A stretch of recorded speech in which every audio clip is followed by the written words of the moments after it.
Yo, halo teman-teman, kembali lagi di channel ini. Abedisme, terserah. Oke, gimana tuh menurut kalian tentang dua part sebelumnya? Ya cukup seru lah ya, lumayan menghibur. Tapi sepertinya akan berbeda di part ketiga ini, di mana akan menceritakan tentang dua turis Jepang yang menumpang pada sebuah truk. Dan ternyata di dalam truk itu banyak hal aneh. Akhirnya mereka sadar harus berhadapan dengan sekumpulan zombie. Kalau gua secara pribadi sih agak kurang ya film zombinya, tapi nggak tahu deh dengan kalian. Setiap orang punya seleranya masing-masing. Kalau begitu, tanpa perlu lama-lama lagi, ayo kita langsung masuk ke cerita. Cerita dibuka dengan dua orang remaja, laki-laki dan perempuan, yang sepertinya turis dari Jepang. Mereka melambaikan tangan pada setiap kendaraan yang lewat di jalan raya, dengan tujuan mencari bantuan untuk menumpang.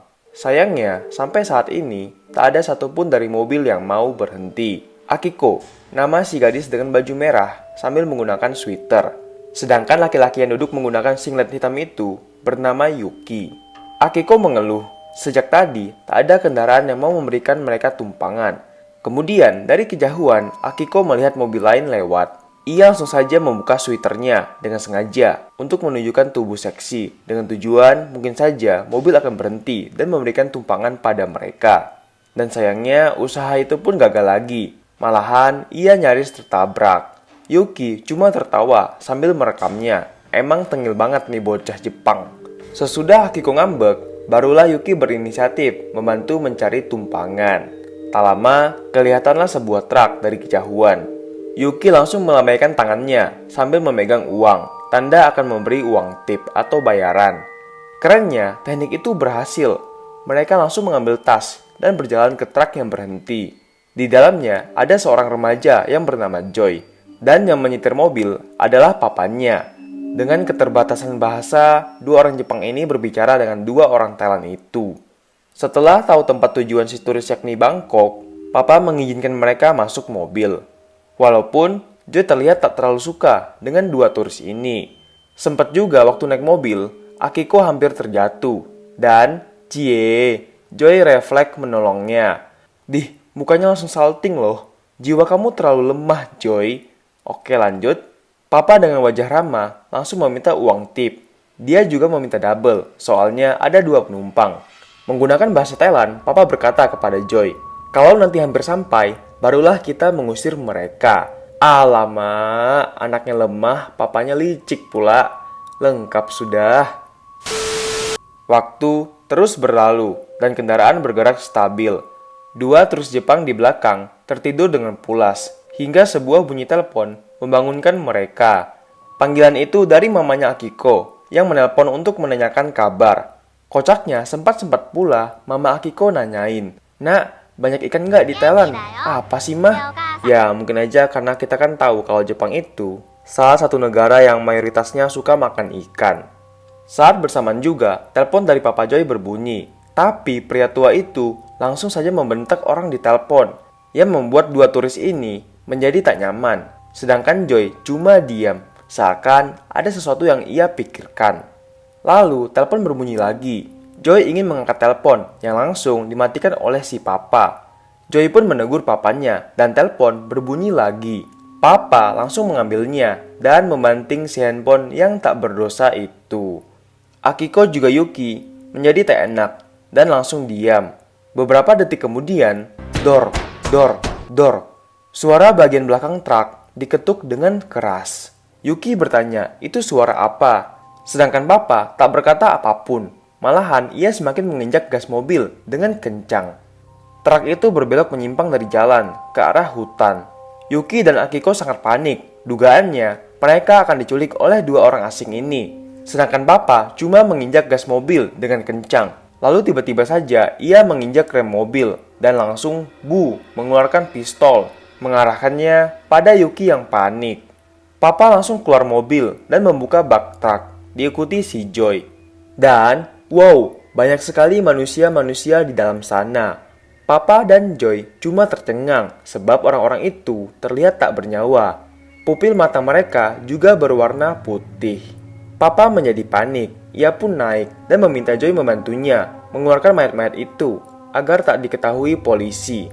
Sedangkan dari dalam mobil, Yuki dan Akiko belum tahu apa yang terjadi. Banyak mayat sudah dikeluarkan dan diletakkan begitu saja di tanah. Papa dan Joy terlihat sangat pasrah, juga bingung dengan apa yang mereka alami. Lalu tiba-tiba saja si Joy mendekati salah satu mayat.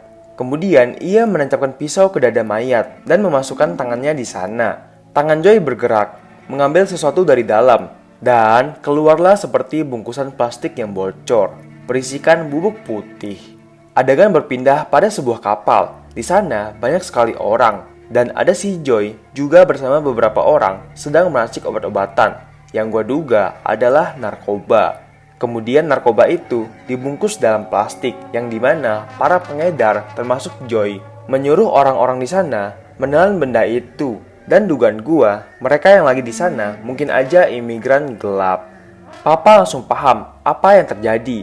Mereka memang menyeludupkan imigran gelap.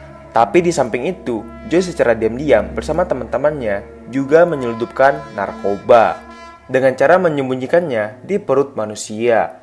Si Papa langsung memaki dan memarahi Joy karena meletakkan semua itu dalam perut orang-orang ini. Lalu tiba-tiba dengan cepat, Yuki menarik pistol dari saku Papa dan mengancam mereka. Joy dan Papa mundur perlahan karena Yuki yang mengancam. Namun tiba-tiba dua orang itu menjadi tegang.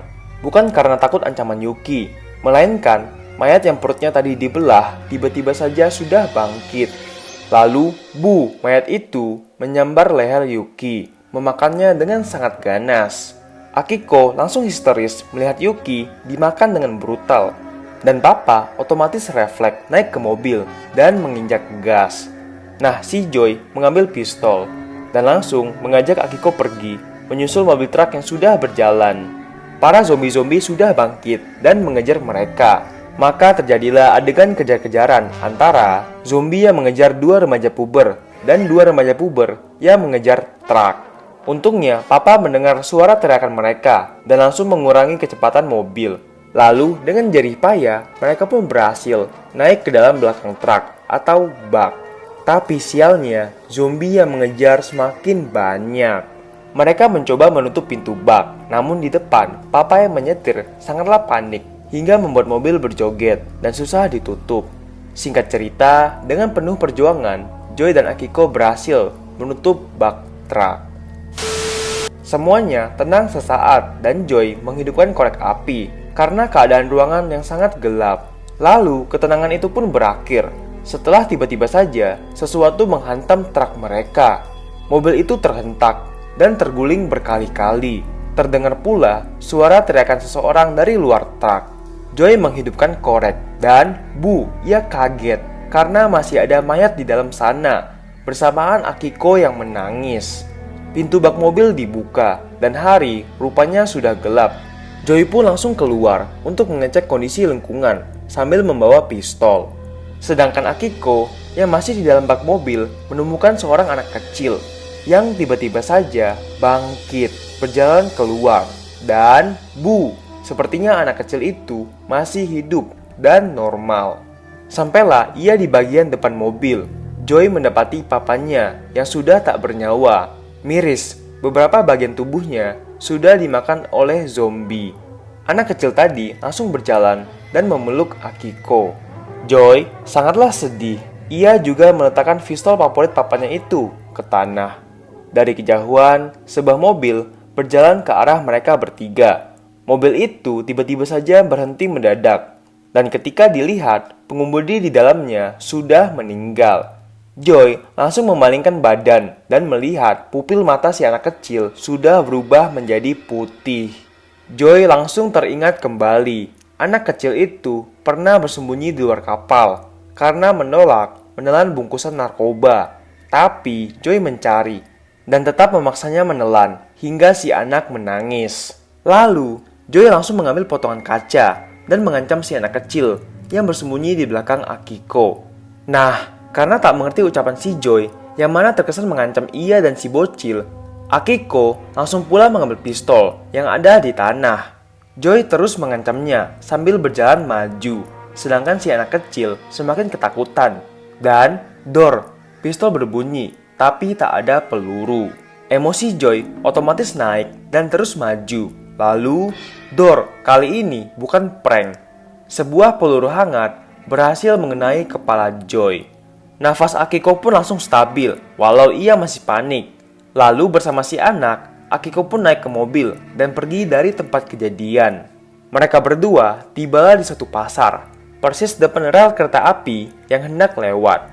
Akiko memandang ke arah anak kecil yang mana pupil matanya sudah menjadi putih. Akiko mengambil dan mengarahkan pistol ke kepala anak kecil. Dan dor, terdengar suara tembakan sebanyak 2 kali bersamaan kereta yang lewat. Lalu pintu bagian kanan mobil terbuka. Bukan Akiko yang keluar, melainkan si anak kecil yang keluar dengan mulut kenyang memakan darah. Lantas ia berlari ke kerumunan warga di sana dan langsung menyambar leher seorang biksu. Nah, setelahnya Phobia 2 tahun 2009 part ketiga pun selesai.